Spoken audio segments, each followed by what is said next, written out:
we co-founded F-Data in 2014 when the original order, like the work that led to the ultimate order, was just kicking off.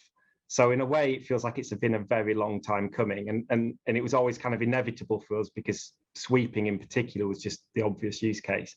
So on one hand, I'd say it's been painfully slow, but on the other hand, I do agree with what Duncan was saying there. As an industry, thinking more broadly as an industry, it does take time to get these things right.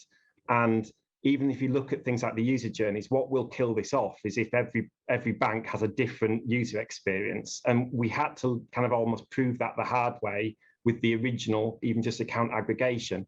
So taking the variable out of variable recurring payments when we're talking about UX is the important thing to do. So I think Duncan's right.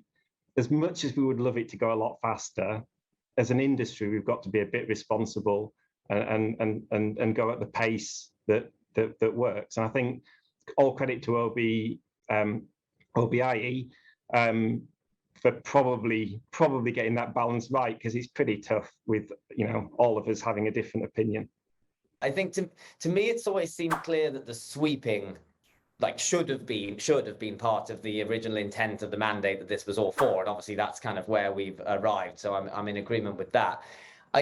At the moment, I think there actually probably was a natural progression that was helpful. If we launched immediately into VRP with some of the early stage user flows that were in existence when all this first came to fruition, then I think there actually was a bit of a risk that the whole thing could have been quite problematic and that it could have caused damage. So I think on reflection at the moment, I think we're probably going through about the right sequence at the moment of actually making sure that these flows work and giving people opportunity to improve them, giving the banks time to improve the user experience of those flows, etc. Sort of before we get into actually much more fiddly and complex recurring use cases. So I've been thinking about it. At the moment, I think it's actually probably a healthy progression, but yeah, others may disagree.